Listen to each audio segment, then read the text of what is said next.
So Ohio State's running back room is not yet full. Turbo Rogers won't be here until the summertime, but the other four are here. That includes James Peoples as a returner and Sam Williams-Dixon as a returner, though he almost left in the transfer portal, which he did admit that he was listening to the wrong people, and that's how he ended up in the portal. Him and Carlos Locklin have a much better relationship now.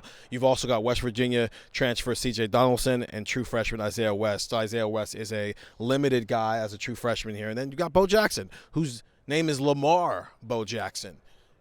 I wonder how many questions he got about that on Wednesday afternoon. I'm Steven, that's Andrew, and that's Stefan. Andrew, I want to start with you because we were talking about this while practice was going on.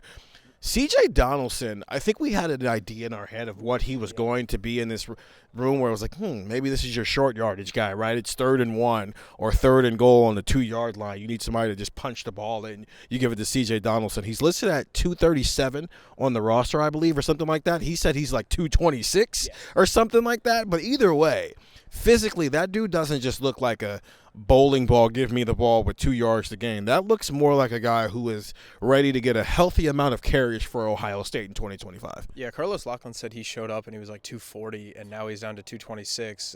So I think he was listed at like 238 or something at West Virginia. So you see that and you think, oh, rolling ball of butcher knives. That's what he's going to be in the red zone for Ohio State. That's not entirely accurate, I don't think. Carlos said that, we see him as a slasher, that type of running back. So I think when you look at C.J. Donaldson, I think it's probably going to be a split with him and James Peoples. I think that's how it's kind of playing out right now. Lachlan also got asked a question basically saying, hey, you guys used Quinshon and Will a lot in the low red zone in terms of running the ball. Carlos Lachlan kind of shot that down. He was like, I have my own thoughts about size, and I have my own thoughts about, running the ball down in the red zone. And basically he was saying, yeah, we could use our running backs down there because, as he said, size doesn't mean you're powerful. Just because you're big doesn't mean you're powerful. Just because you're big doesn't mean that you're just going to run over everybody. So, I think this is a really interesting running back combination, and I'm curious to see how those two kind of mix because, like we've been talking about all offseason, it feels like that's the two.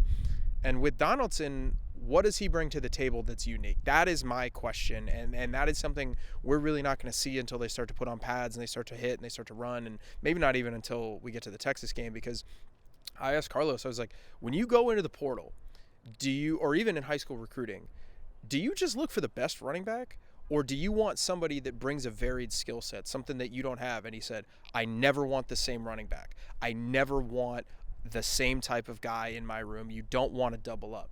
So my question now is, okay, what's the difference? What does James do that CJ doesn't? Because we saw last year, Travion, home run ability, which, like, no disrespect to Quinshon, he just did not have. Travion was a faster runner. He got hawked down in the national championship game. That dude was also booking for Notre Dame. That's fine.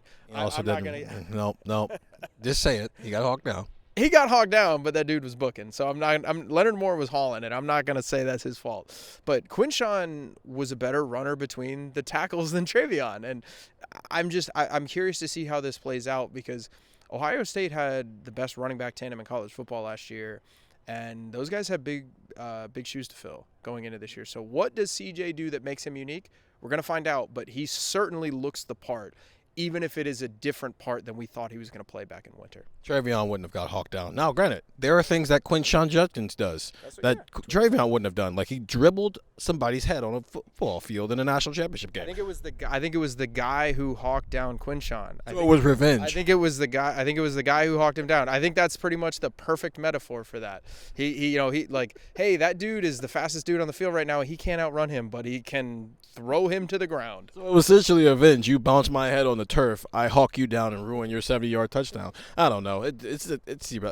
Here's my question to you, because Carlos Laughlin's he doesn't want a workhorse, which is why you want a varied skill sets in there. You want to throw different things at people. You want a fastball, you want a curveball, you want to change up, and that's essentially what this running back room is here.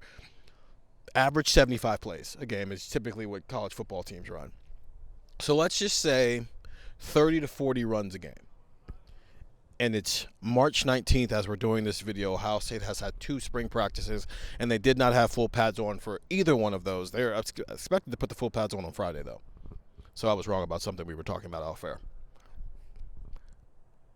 How many players get meaningful carries I'm going to almost ask you to break them down. James Peoples, Bo Jackson, C.J. Donaldson, Isaiah West, Sam Williams-Dixon.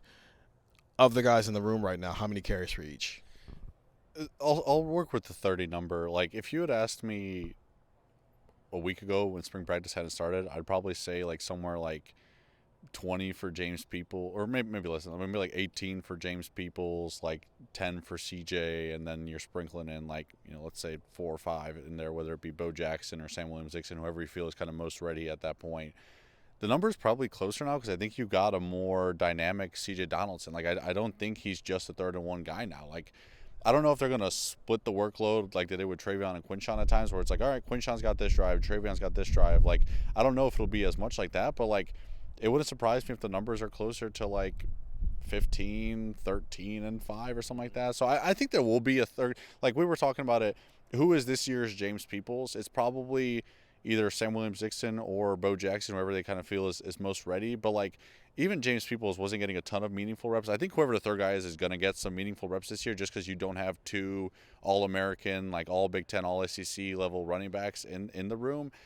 But I still think it's going to be a pretty divided workload with the third guy sprinkling in there a good amount. So I'm excited. Like, seeing C.J. Donaldson, that was one of the first things we talked about when we got out here for the first practice on Monday. It was like, okay, Austin Servo's playing left tackle. Devin Sanchez looks like a pro. And, oh, by the way, C.J. Donaldson is way smaller than we all thought, but he's still big. You were making the comparison, bigger doesn't mean power. One of the quotes C.J. gave us was, 100 pounds of cotton balls is not the same as a 100-pound brick. Like, that is a great comparison. Like, you could be big, but you got to be pretty strong too. He was talking about like how much body fat and all that kind of stuff that professional athletes talk about that we don't understand as human beings. But moral of the story being, I think he's a more dynamic back than we gave him credit for, and I don't think we were wrong because, like you said, he was 238, 240. He said he got in here at 243. Like, what we saw at West Virginia was what we thought we were getting here. We didn't think that we were going to get a guy that's 20 pounds lighter. And that changes everything. And I think that changes the dynamic of this room to where I think it won't be exactly like Quinshon and Travion, but I think it's going to be closer to that than maybe we thought a week ago. It's running back by committee. And I hate that argument. 100 pounds, it's both 100 pounds.